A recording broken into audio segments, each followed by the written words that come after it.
So we're gonna balance the gimbal. First of all, balancing any gimbal, no matter what company, is frustrating.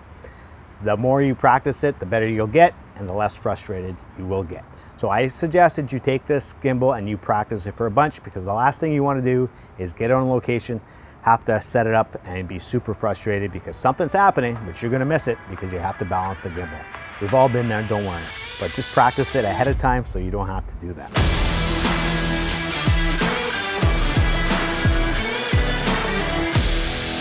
For me, I almost always use this setup. I have the A6400 with the Sigma 16. I really like it on a gimbal like this. The gimbal itself is light. The camera setup is pretty light. It's a wide lens, equivalent to a 24 mil, I think, because of the smaller sensor.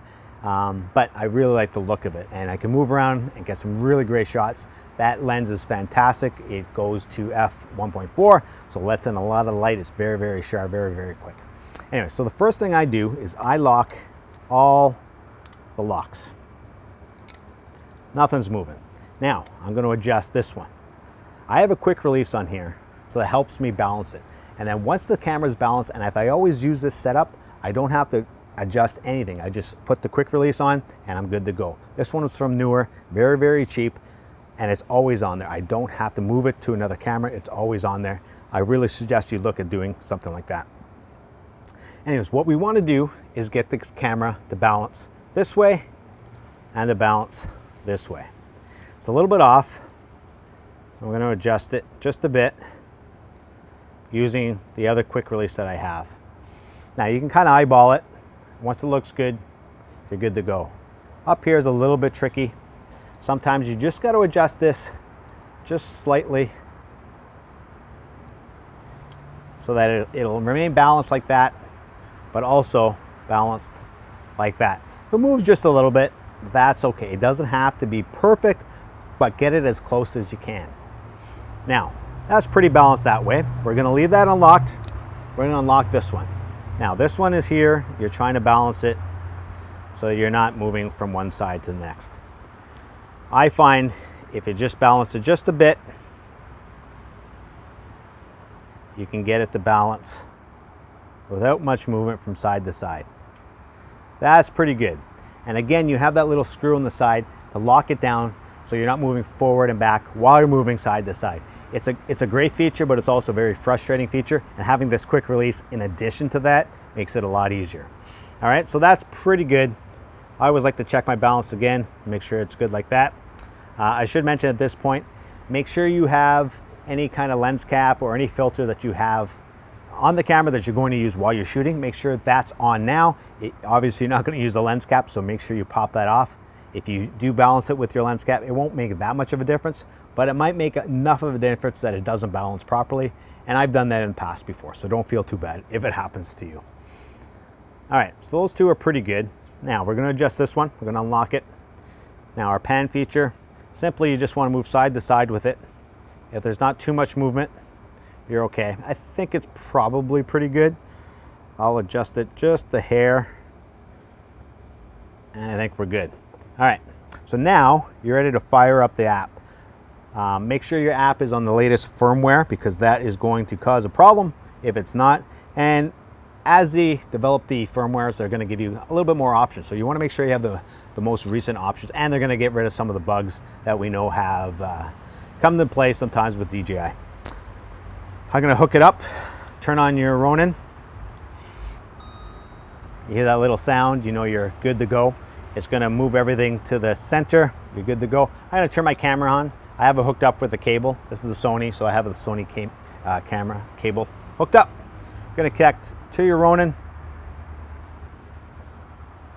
My Ronin is called the Red Arrow Ronin SC. Very simple, so I can find it.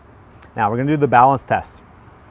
I'm going to show you later how to balance it with the phone adapter on it, which is much more difficult. Otherwise, sometimes I'll just have it hooked onto here and I can balance it. But right now, I just have the phone in my hand and I have the app open. So we're going to turn it on an angle. I like to turn it to around a 22-degree angle. That was my number in hockey and in basketball and volleyball. so it's my favorite number. So that's why I always pick 22. There's no real good reason. You need to make it to at least 14 or 15 angles, degree of angles. So it's not a big deal. Anyways, I would suggest not moving your hand very much. I have it balanced here. Look at that. Excellent, excellent, excellent. Now, again, that's because I've practiced with this. There have been lots of times where I've had all 3 axes off, and it's so frustrating. Or one axis will be excellent, the other ones will be off. Again, just practice it, you'll get it. Now, you're not done. I always like to check the motors on here for your stiffness and your tilts and your rolls and your pans. So you're gonna do a little auto tune action. Very simple. Don't get nervous that it's shaking like that. It means it's working. It's just testing the motors, and it's making one motor stronger than the other so that nothing's going to have to overcompensate for the other motors. It's one of the big pet peeves that I have, is that sometimes one motor will be working real hard, but with this auto tune function, it's fantastic. Now, I haven't seen it anywhere online, but I would imagine that if you get your proper motor parameters going, that it will help you keep the Ronin a little bit longer, because the motors are going to be working a little bit more smooth, because not one motor is going to have to work harder than the other all the time. Anyways, once you're done that, you're good to go. You can set it up and get creative with it. You can take it out and get some nice smooth shots. Right now though, I think I'm going to show you how to use the mobile or the phone adapter onto this, because setting that up is going to be a little bit challenging, a lot more challenging than setting it up just with the camera itself. But if you've done it this far and you set it up and you're good to go, congratulations, because it's not easy. It sounds like it should be easy, and if you know how to use gimbals, fantastic, that's great. But just remember, when the first time you ever used a gimbal, how frustrating it was to balance it properly. I think Ronin SC has done a great job of making it easier for you, but all gimbals, no matter what it is, it's going to give you a little bit of trouble, and this one is just the same as those other ones. It's going to give you trouble, but they have a lot of features in here to make it a little bit easier. Okay, so now comes the tricky part when it comes to balancing the Ronin SC. Now, of course, just like before, I had the A6400 on here with the Sigma 16. It balances fantastically on, is that a word? Fantastically? Not sure. Anyways, on the Ronin SC, it balances really well. However, if you want to use some of the other tools for the Ronin SC and the app, you need to connect the phone. Now, this isn't easy. It has taken me a long time to get comfortable with balancing this thing. It's just so frustrating sometimes, but I have practiced a bunch of times, and now I can safely say I can balance it within 5 minutes of trying. I only use it when I need to use the track feature or the active track. It's something that's a lot of fun to use, and if I want to use that, yeah, go ahead, I'll set it up. But otherwise, I won't use the phone on there. Sometimes I'll hook up the phone to the side here just so I can do my settings, and while I have it with me, I think that's kind of neat. Sometimes I also have a monitor hooked up here, although I really like to have a minimalist approach to a gimbal because it's already pretty heavy. Anyway, so that's why I wouldn't always use the phone adapter here, but let me show you how to balance it properly.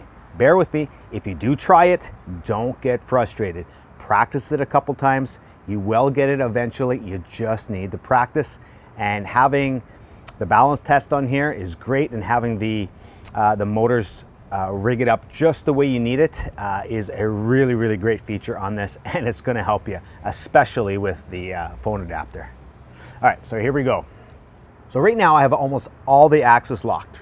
Okay, so now I can completely control what I want to do. I put the phone somewhat in the middle, a little bit over to the left, so that I have a little bit more balance when I go to balance a little bit later. I'll show you that a little bit later. Now, the first thing we're going to do is unlock this part. Okay, we want to keep this nice and balanced, right? What we don't want to do, we want to have it so that it goes about a 45-degree angle like that. I find the secret here is you need to lower this as far down as you can to get that 45-degree angle. Otherwise, it's not going to happen. However, if you do lower it, there's a good chance it's going to bang into the bar back here, and you're going to be super frustrated, and you're not going to get the balance test to be completely excellent all the time. It's going to be super frustrating. However, just go at it, practice it, and you will get it. For me, I find the biggest thing is that I have this extra quick plate adapter. This is from Newer. I think I mentioned it a little bit earlier. I have it on there so I don't have to adjust all the different parameters. It makes it a lot easier to leave this bottom part locked, and I know it's not going to move from side to side or forward. All I need to do is to adjust it just a little bit back, just a little bit forward. It's something that's really, really going to help you. Okay, if you can get that part balanced first, that's great. You don't have to do anything else just now. This is just like balancing the normal rig without the phone holder. It balances pretty good. It stays there. You're not going to get it to balance upside down like that. Just not going to happen because you have the phone adapter. Once you have it fairly good, don't worry about the other ones. Now you're going to worry about this.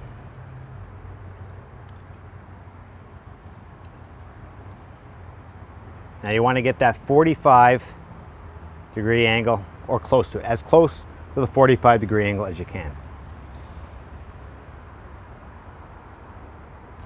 For me, I find going almost all the way down, locking it, making sure it stays still that way still, because now you're making changes.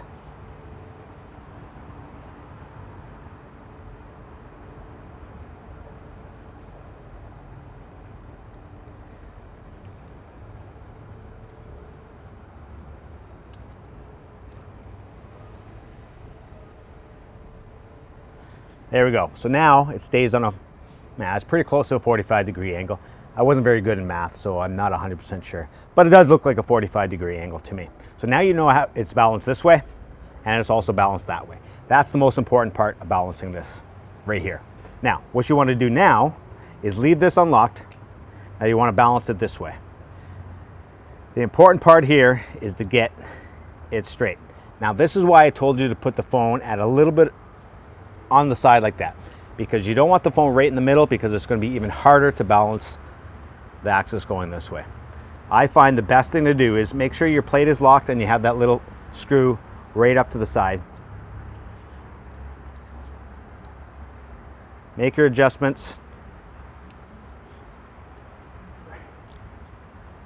Your fine adjustments. Having that clicking sound really does help. Still a little bit off. All right, it's not bad. Once you're confident in it, go ahead and lock it down. Lock it down. Don't fool around with it, because you don't want to have the phone going forward, the camera, sorry, going forward and back at this point, because it's really, really going to screw you up. Now, the next thing to do is unlock this, and you're going to want to make sure this just turns slightly when you turn it. Yeah, mine's pretty good. I think it's pretty good. If it's turning too much, you just pull it back a little bit or forward. Normally, I would just pull it forward just a bit and to get that sweet spot, but it seems to be good right there.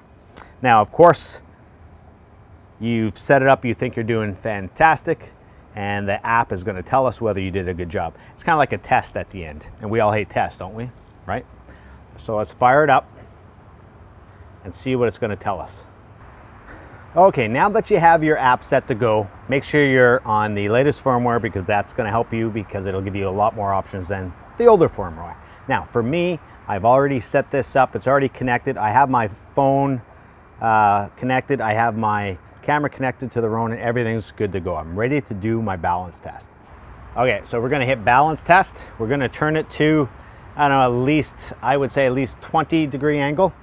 It says you don't really need to do 20-degree angle, but I find that it really does make a difference to do a 20-degree angle. It's my sweet spot. Maybe it's just my lucky number. It's not. I don't know why I picked 20. Anyways, try not to move the gimbal too much while you're balancing. It's taking a long time, so I'm getting a little bit worried. Excellent, excellent, excellent. All right.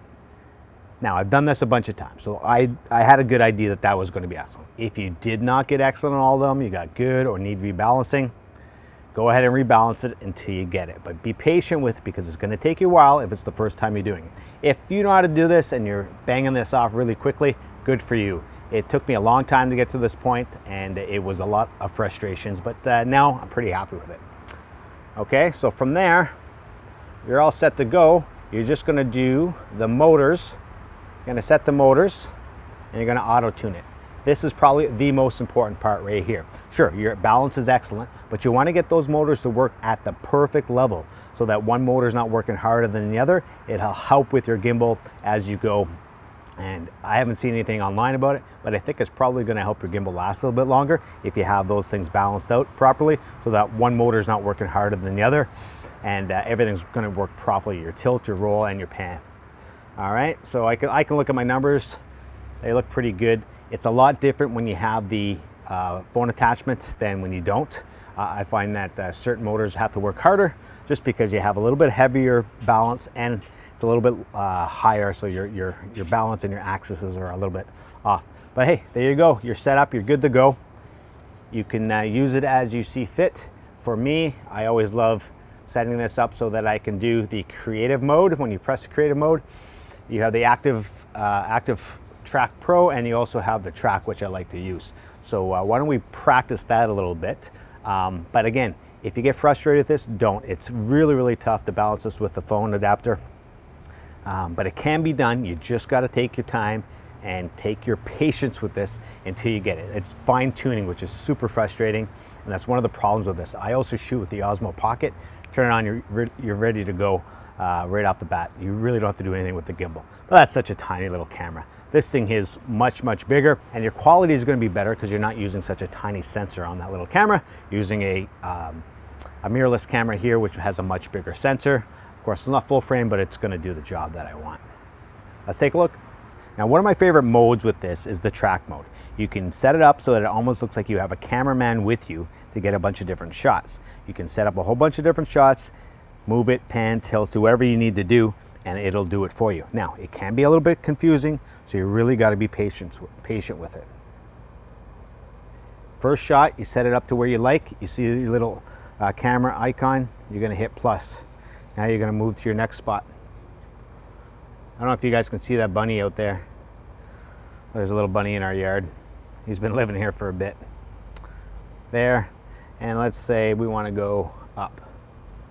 All right, and that's that one. Now you can set everything, your time and everything else, simply by touching the button and increasing your time. I think we're gonna change my time a bit. Oh, bunny's taking off. Chipmunks are scaring him away. Darn chipmunks. All right, we'll set it up exactly the way you want.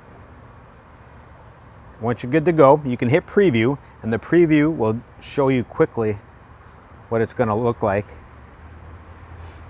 But it's not going to do the time for you. Now, this was very confusing. When I first saw it, I'm like, what's going on? Why didn't it do it properly? You have to actually hit record, and it'll make the moves for you. I set it up to hold the shot for 10 seconds and to make the shot move for 5 seconds. So you're going to notice a little slow pan. Here it goes. Moving up to the next shot. There you go. Now, that's not the greatest shot in the world. I was just showing you I'm shooting something in the backyard. Nothing too exciting. Once it's done, you can set it up to shoot again if you'd like. But for me, I'm going to move on, and we're going to show you the active track feature on this. Okay, so we're going to go back. Let me set it up properly so you can see it. Everyone can see it. Now, that was track. There's also Force Mobile, which you wouldn't use with this setup. I've had a hit and miss with the Force Mobile. I'm not a big fan of it, but it's kind of cool. The other thing you do have here is your joystick if you want to move things around. It's not so good when you have it attached with the phone adapter like this, but if you're just holding on to it and you want to play with the joystick, it's fantastic. You get some really cool shots. So Active Track Pro, as you can see, it's going to pop up there. I apologize right now. I'm going to be the model. All right, let's see if it's going to follow me. All I did there was press the button on the Ronin, and it followed me. You can also tap the screen. Fortunately, the screen is looking the other way, but for the most part, that's the way it works. So for your viewing enjoyment, I'm going to rake the leaves, and you can watch me. Is this exciting? Is this a new low in video quality? Actually, there's no leaves to rake in here, but anyways, it gives you an idea of the movement and the capabilities of the active track with the Ronin. Sometimes I really like to lock onto an object if I'm moving around with the gimbal, and then I don't have to worry about tracking that gimbal. I know it's automatically locked in that green box. All I have to do is focus on the shot and the composition, and I know that the gimbal's gonna move with me and work with me. Anyways, this is the most pathetic raking job I've ever done in my life. So there you go. You can active track raking on the Ronin SC. See, that's one of the features they didn't tell you about. It's pretty exciting.